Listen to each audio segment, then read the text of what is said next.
क्या मुद्दे होने चाहिए इस इलेक्शन में। अंदर जी, आप पहले बताइए कि क्या मुद्दे होने चाहिए, जो पालिका इलेक्शन अब होगा इसमें क्या मुद्दे होने चाहिए। देखो, मुंबई महानगर पालिका स्थानिक स्वराज्य संस्था है। सिविक इश्यूज़ यहाँ पे एड्रेस होने चाहिए, जैसे कि रास्ते ठीक होने चाहिए, अस्पताल ठीक होने चाहिए, अस्पताल में मरीजों को सुविधा नहीं मिल रही है, उसके बारे में बीएमसी ने ध्यान देना चाहिए। एजुकेशन के मामले में बीएमसी ने जो मुंबई पब्लिक स्कूल का शुरू किया था उस पर ध्यान देना चाहिए। संख्या कम हो रही है विद्यार्थियों की, तो उस पर ये सब मुद्दों पे ऊपर एक्चुअली ध्यान देना चाहिए मुंबई महानगर पालिका में, और ये मुद्दे होने चाहिए इस इलेक्शन में। आपको क्या लगता है क्या मुद्दे होने चाहिए। जो इन्होंने बताया वही मुद्दे ज़रूरी है, और जो अभी बढ़ता भ्रष्टाचार है, जो अभी सरकार है नहीं महापालिका की, उनको नज़रअंदाज भी करना चाहिए कि ये जो बढ़ता भ्रष्टाचार है उसको रोकना चाहिए। इन्होंने इसके भी कुछ कदम उठाने चाहिए। इन्होंने, सरकार का यही नहीं है कि सरकार सिर्फ चुनेगी और लोगों पे ध्यान नहीं देगी। उनका काम है लोगों पे ध्यान देना, लोगों की मदद करना, और जो ज़रूरी मुद्दे हैं उन पे स्पेशल ध्यान देना है। ये मुद्दे ज़रूरी है उनके लिए। अच्छा, आप क्या बताएंगे क्या मुद्दे होने चाहिए। जैसे सर ने कहा एजुकेशन के बारे में, हमारी कंट्री में यूथ का जो ये है काउंट है वो बहुत ज़्यादा है। इस अगर यूथ को अगर अच्छा एजुकेशन मिलेगा और स्किल्स ऐड करी जाएगी एजुकेशन के इसमें, तो हमारा जो कंट्री है बहुत ऊपर रहेगा। जो ये सब देश है चाइना वगैरह ये सब है, उन लोग का यूथ के अंदर स्किल्स वैसा है, बट हमारे अंदर नहीं है। हमारे बच्चे क्या कर रहे हैं, डिलीवरी कर रहे हैं, ये कर रहे हैं, वो कर रहे हैं, बट हमारे लोगों को स्किल्स में आगे नहीं ला रहा है। मेरा वही मानना है कि स्किल्स होगी तो हमारी कंट्री ऊपर आएगी। आप क्या बताएंगे। आजकल के जो मेन मुद्दे, फर्स्ट ऑफ ऑल बारिश को लेकर रास्तों के मुद्दे चल रहे हैं, आए जाए एक्सीडेंट्स हो रहे हैं। हमारे को इतने सारे फंड्स आ रहे हैं लेकिन वो किधर है, इतने सारे रास्ते ठीक नहीं हो रहे। फिर दूसरी बात ऐसी है कि महिलाओं की सेफ्टी देखना चाहिए हमें। ये सब चर्चे होना चाहिए। फ्री ट्रैवलिंग फॉर महिलाज, फॉर बच्चे लोग को, पब्लिक ट्रांसपोर्ट, पब्लिक सर्विसेज, ये सब मुद्दों पे अगर अपनी सरकार ध्यान दे तो बेटर है इस इलेक्शंस। और बाकी के मुद्दे तो जो है जैसे कि सर ने बताए हैं, हॉस्पिटल्स हो गया ये, और दूसरे सब चीज़ है। मतलब जो आजकल जो दूसरे मुद्दे लेकर चर्चे में है वो मुद्दे यूज़फुल नहीं है। जो सिटीजन्स के लिए इम्पोर्टेंट मुद्दे हैं उसको लेकर बीएमसी इलेक्शन ध्यान में रखना चाहिए। 3 साल से नगर सेवक नहीं है, यहाँ पर कारपोरेटर नहीं है, तो क्या दिक्कतें आ रही है क्या लोगों को। दिक्कतें तो आ रही है।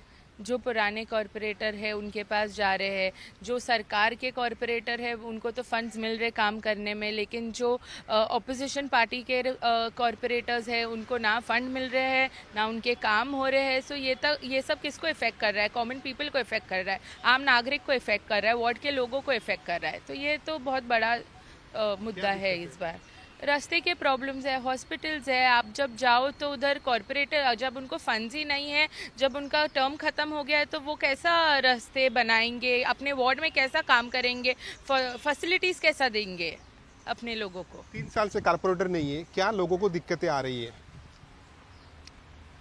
इस चीज़ों पे जैसे मैम ने बताया, जो फैसिलिटीज़ नहीं है अभी के टाइम पे सर, वुमेन्स जो है जॉब नहीं सही से जा पा रही है, क्योंकि सर हमारे यहाँ फैसिलिटीज़ नहीं है वैसी, ना सिक्योर वो फील करते हैं। तो मेरा यही मानना है कि वुमेन्स आर सिक्योर, और यूथ को अगर सिक्योर करेंगे तो हमारा देश आगे होगा। 3 साल से कारपोरेटर नहीं है, मतलब यहाँ पर तो लोगों को क्या दिक्कतें आ रही है। लोगों को दिक्कतें तो आ रही है, क्योंकि आरोग्य क्षेत्र में है, जैसे लोग जहाँ पे आरोग्य के लिए मामले में जाते हैं वहाँ पे उनकी इलाज के लिए उनको तकलीफ़ होती है। और कैसा है, अगर सरकारी अस्पताल में आप जाओगे तो आपको तो पता ही है कि लोगों को यहाँ वहाँ भागना पड़ता है, तो उसकी भी सुविधा होनी चाहिए पहली बात तो।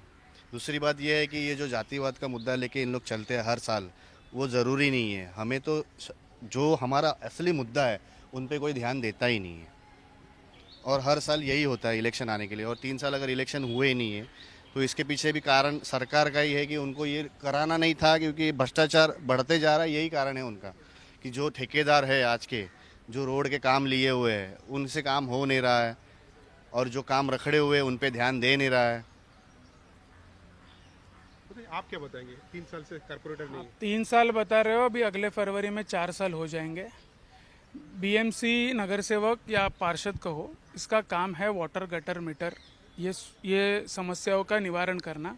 आप बताइए मुझे, अब पार्षद नहीं है यहाँ पे, नगर सेवक नहीं है, किस तरह से सामान्य आदमी का काम की आवाज़ उठाई जाएगी बीएमसी में। साथ ही में मुंबई महानगर पालिका आशिया की सबसे बड़ी महानगर पालिका है फंड्स में। आप 50-60 हज़ार करोड़ का बजट लेके चलते हो। आज आप बीएसटी के हाल देखो, आपके बीएसटी की बसेस आपने कम कर दी है। लोग यहाँ ट्रैवल कैसे करेंगे? सिर्फ मेट्रो, मोनो या ओला, उबर, ये बाकी फैसिलिटीज़ पे ध्यान नहीं देके अब ये भी साथ ही में ध्यान देना चाहिए, अपने बीएसटी की सुविधाएं ठीक करनी चाहिए। बीएमसी अस्पतालों की आपने दुर्दशा आपको बताने की ज़रूरत नहीं है कि किस तरह से उनके प्रॉब्लम्स एड्रेस होते हैं।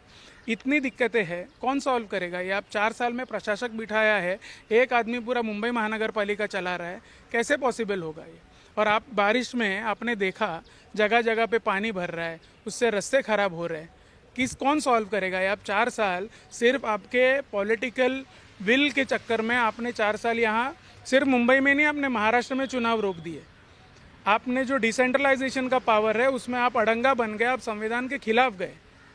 इससे सिटीजन्स का नुकसान है और इसमें सरकार को बिल्कुल इनका फ़ायदा नहीं होगा। इस बार सरकार बदलनी चाहिए बीएमसी में। क्या आपको लगता है कि ये इलेक्शन में हिंदी मराठी का मुद्दा हो सकता है?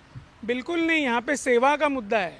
आप लोगों को सेवा क्या दे रहे हो वो मुद्दा है। भाषावाद, प्रांतवाद, ये मुद्दे मुझे लगता है यहाँ पे है ही नहीं। फिलहाल तो यहाँ मुंबई के आम नागरिक को जो टैक्स भरता है उसको क्या मिल रहा है उसके एवज में, वो मुद्दा है। आपको क्या लगता है हिंदी मराठी का मुद्दा हो सकता है इलेक्शन में? नहीं हो सकता हिंदी मराठी का मुद्दा। यहाँ की जनता को पता है कि काम करोगे तो आपको वोट मिलेगा, वही मुद्दा लेके चलेंगे तो फिर कुछ नहीं मिलेगा और कुछ नहीं। लेकिन इतना जो मुद्दा चल रहा है, चर्चा में है, वो सिर्फ बोलने के लिए। आप ज़मीन पे उतरो फिर पता चलेगा आपको कि क्या मुद्दा है और क्या नहीं। आप जातिवाद और भाषा का मुद्दा लेके चलोगे तो इससे वोट हासिल नहीं होने वाले। आप काम करोगे तो वोट हासिल होंगे। आपको क्या लगता है ये इस इलेक्शन में भाषा का मुद्दा होगा क्या? नहीं, मुझे ऐसा नहीं लगता है कि इस इलेक्शन में भाषा का मुद्दा नहीं होगा क्योंकि जो हमारे जितने भी लोग हैं, जितने भी कम्युनिटी के लोग हैं, सब भाईचारगी से मुंबई में रहते हैं और सब एक साथ काम करते हैं और सब में एक मोहब्बत है और जो बना के रखेंगे ये लोग, मुझे यही